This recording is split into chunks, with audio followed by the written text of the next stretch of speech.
Yang dimaksud dengan seleksi wawancara itu peserta seleksi kompetensi yang telah dinyatakan lulus seleksi kompetensi wajib mengikuti tes wawancara yang diselenggarakan oleh panitia seleksi instansi pengadaan P3K.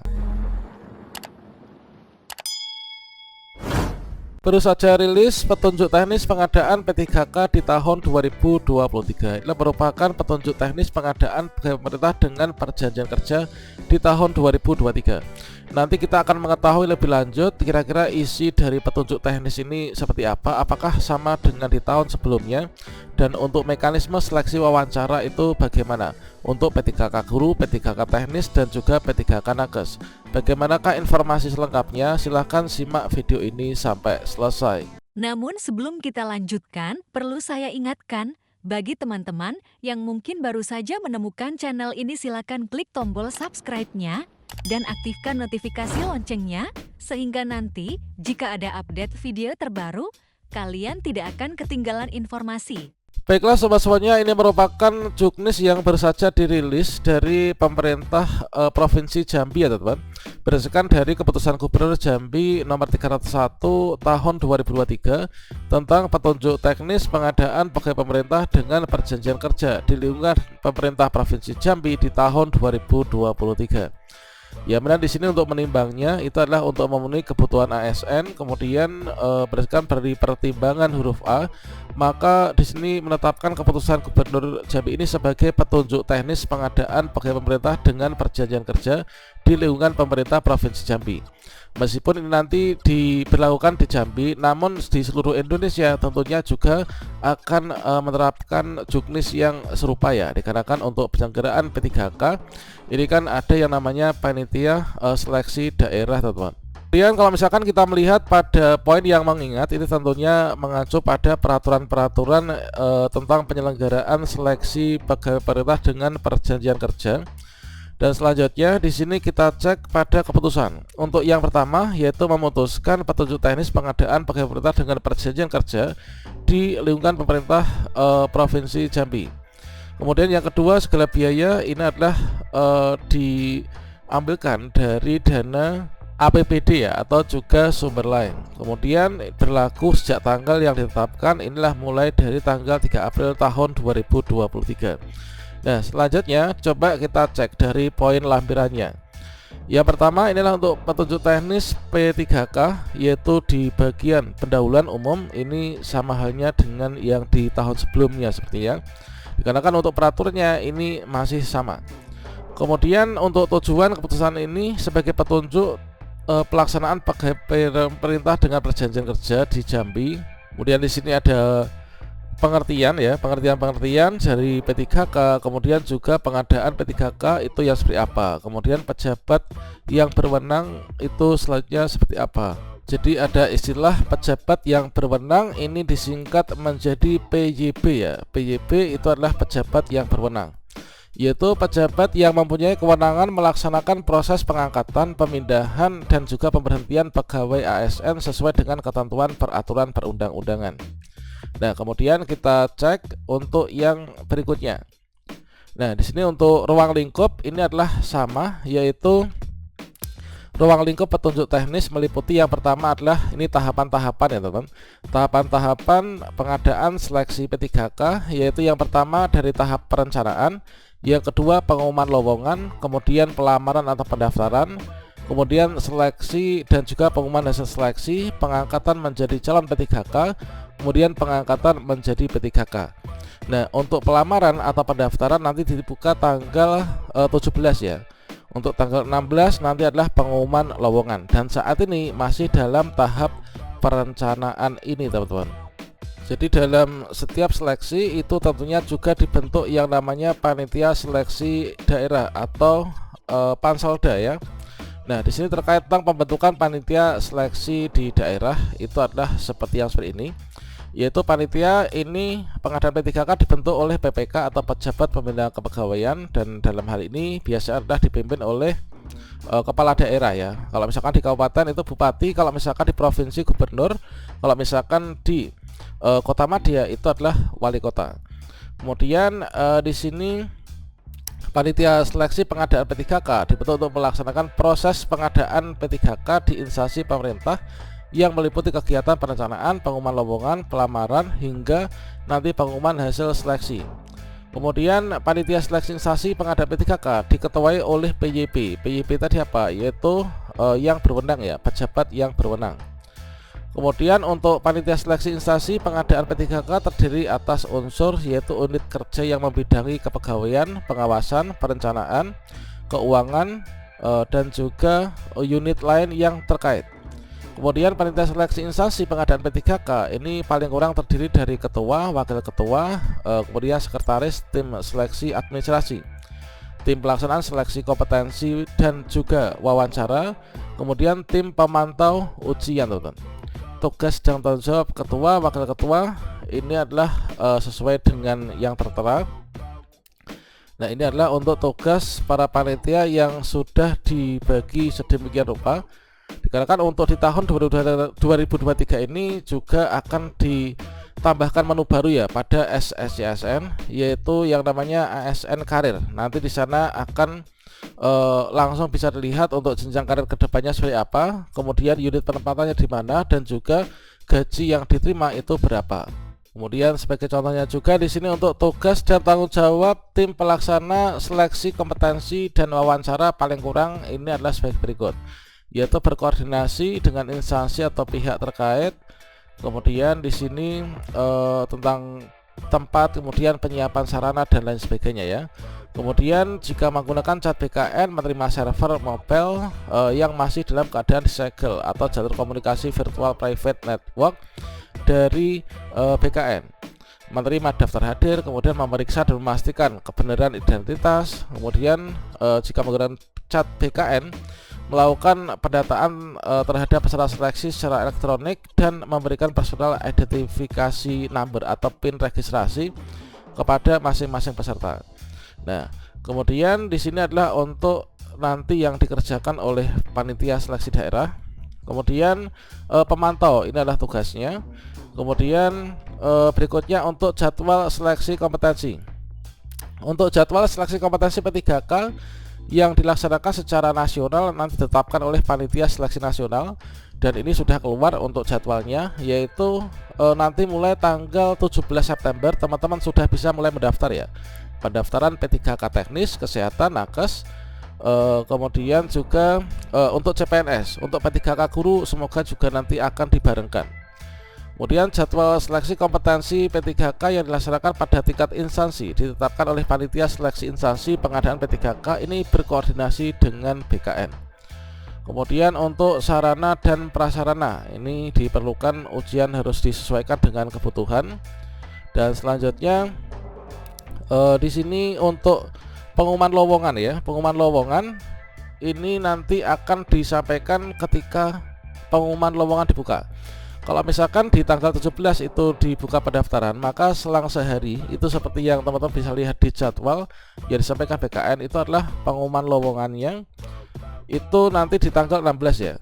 Nah ini adalah meliputi untuk pengumuman lowongan mulai dari nama jabatan, jumlah lowongan, unit kerja penempatan, kemudian syarat yang harus dipenuhi oleh setiap pelamar. Dan selanjutnya di sini untuk media pengumuman tentunya nanti setiap daerah itu akan mengumumkan itu dari seluruh media yang dimiliki, mulai dari media elektronik, cetak, kemudian papan pengumuman, bentuk lain yang memungkinkan. Ini yang lebih efektif biasanya adalah melalui website dan juga media sosial dari masing-masing daerah ya. Kemudian untuk persyaratan umum ini setiap warga negara Indonesia yang memenuhi persyaratan mempunyai kemampuan kesempatan yang sama untuk melamar menjadi P3K. Dan untuk persyaratan sendiri ini adalah usia paling rendah 20 tahun dan paling tinggi ini adalah 1 tahun sebelum batas usia pensiun ya. Kemudian tidak pernah dipidana penjara, kemudian tidak pernah diberhentikan dengan tidak hormat ya. Kemudian tidak menjadi anggota parpol, kemudian memiliki kualifikasi atau ijazah sesuai dengan persyaratan jabatan.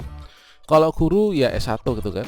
Kemudian memiliki kompetensi yang dibutuhkan dengan sertifikat keahlian. Nah, ini P3K teknis, kemudian P3K nakes, kemudian sehat jasmani rohani ini adalah ditunjukkan dengan adanya surat keterangan sehat dari dokter, surat keterangan tidak mengkonsumsi nafsa, Kemudian surat pernyataan pengunduran diri sebagai P3K yang telah disetujui oleh PPK atau pejabat lain yang ditunjuk yang membidangi kepegawaian paling rendah jabatan pimpinan tinggi Pratama. Nah, maksud dari poin H ini gimana? Nah, seperti yang kita ketahui bahwasanya untuk mendaftar P3K maupun CPNS itu kan nggak boleh rangkap ya. Jadi misalkan saat ini saya sebagai seorang P3K nih, seorang P3K itu golongan 8 misalkan. Kemudian saya ingin mendaftar di jabatan lain di golongan 9. Nah, itu jadi saya harus mengundurkan diri dulu, dan itu ditunjukkan dari surat pernyataan pengunduran diri ya, sebagai PP3K ini. Ini untuk mendaftar jabatan baru, yaitu dibuktikan surat pernyataan pengunduran diri dari sebagai PPK ya, sebagai P3K. Kemudian persyaratan tidak pernah diberhentikan dengan hormat, tidak atas permintaan sendiri, dikecualikan bagi P3K yang diberhentikan dengan hormat, tidak atas permintaan sendiri karena tidak memenuhi target kinerja atau melakukan pelanggaran disiplin. Kemudian usia pelamar ditentukan berdasarkan dari tanggal kelahiran yang tercantum pada surat tanda tamat belajar atau ijazah yang digunakan sebagai dasar untuk melakukan pelamaran. Kemudian setiap pelamar harus memenuhi dan menyampaikan semua persyaratan pelamaran ini sebagaimana tercantum dalam pengumuman ini ya. Setiap pelamar berhak untuk memperoleh informasi tentang seleksi, kemudian penyampaian surat lamaran dan dokumen yang dipersyaratkan diterima paling lambat 10 hari kerja sebelum pelaksanaan seleksi administrasi. Kemudian pendaftaran. Nah, pendaftaran nanti melalui portal sama, yaitu sscsn.bkn.go.id ya semuanya. Kemudian pendaftaran dilakukan dengan cara masukkan, nah ini adalah mulai dari NIK dan lain sebagainya. Ini mulai dari membuat akun SSCSN. Untuk tutorialnya sudah kita berikan pada kartu video ini ya. Kemudian setelah melakukan pendaftaran, ini mendapatkan nomor registrasi, tentunya dapat nomor pendaftar kan, mencetak kartu informasi akun. Kemudian nomor registrasi ini digunakan melakukan tahap selanjutnya, yaitu login ya. Login untuk ke akun SSCSN, melengkapi biodata, kemudian memilih jenis seleksi, ubah dokumen, dan lain sebagainya. Nah, kemudian setelah melakukan pendaftaran, ini pelamar menyampaikan dokumen juga.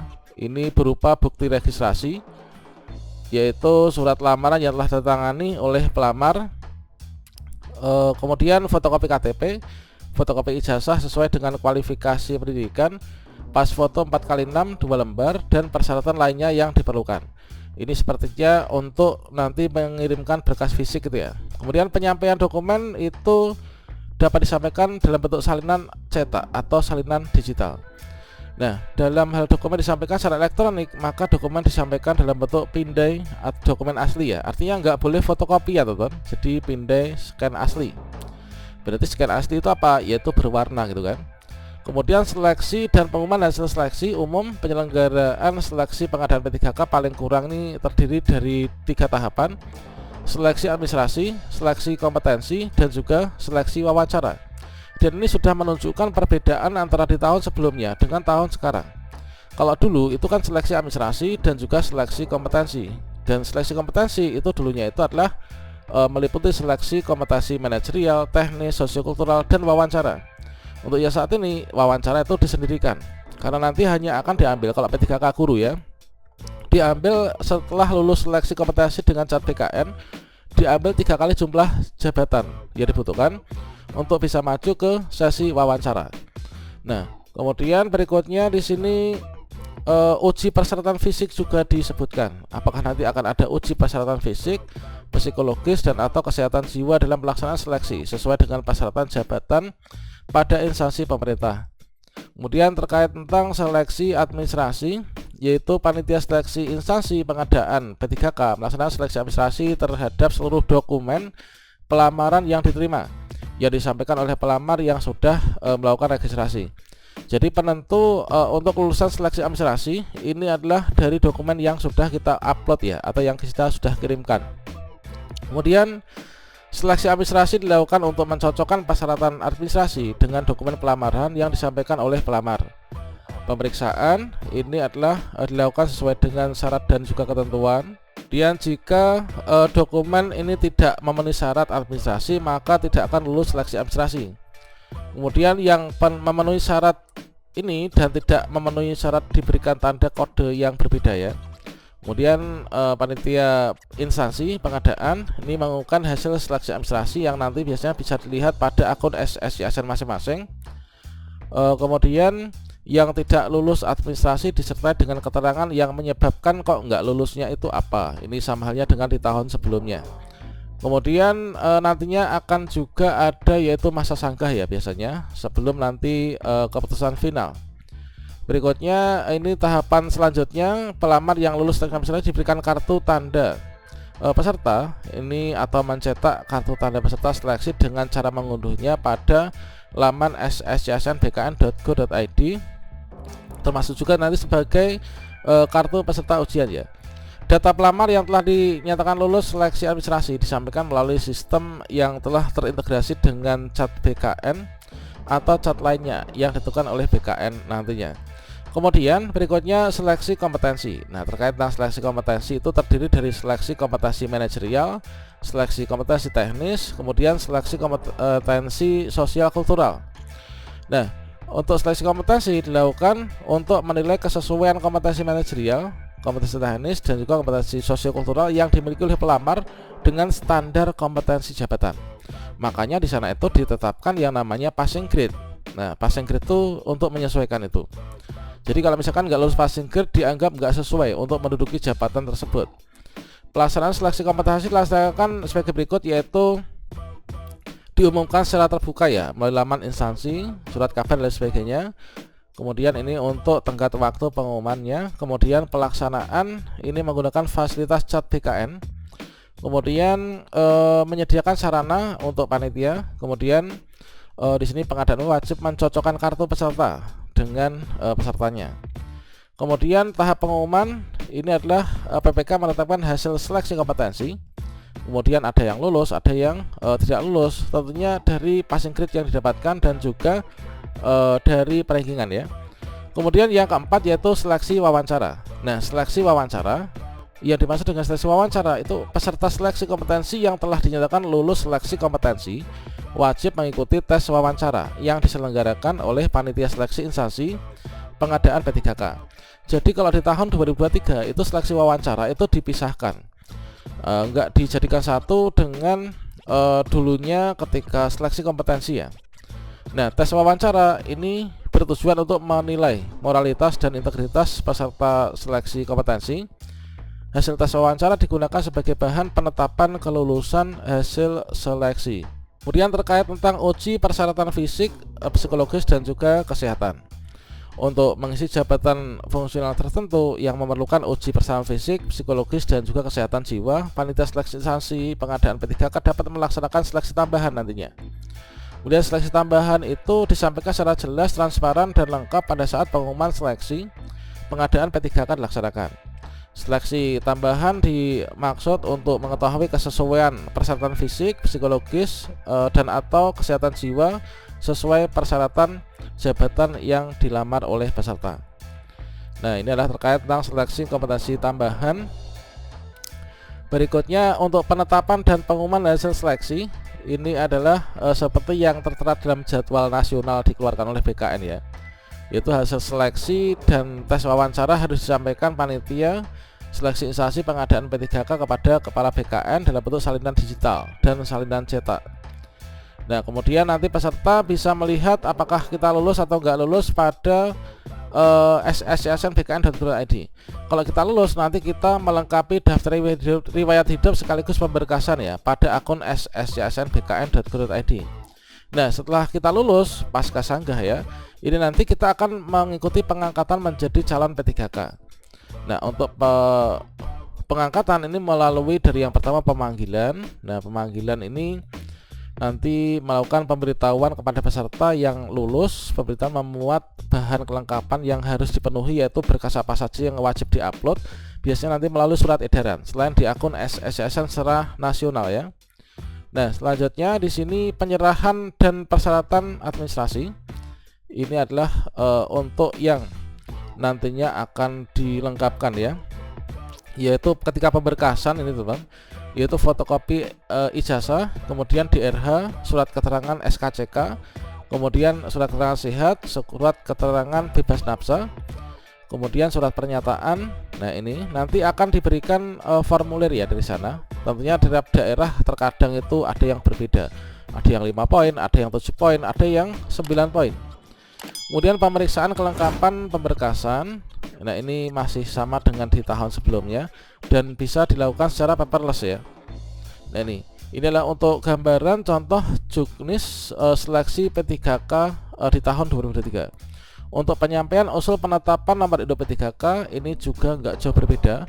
Jadi dari daerah melalui doku digital itu ke BKN Kanrek untuk diusulkan penetapan nomor induk P3K-nya. Oke, ini adalah untuk juknisnya. Penetapan nomor induk P3K setelah ditetapkan nanti kita menerima SK P3K dan perjanjian kerja ya. Setelah nanti kita ditetapkan nomor induk P3K-nya, maka diberikan SK dan perjanjian kerja. Setelah itu resmi kita diangkat menjadi P3K.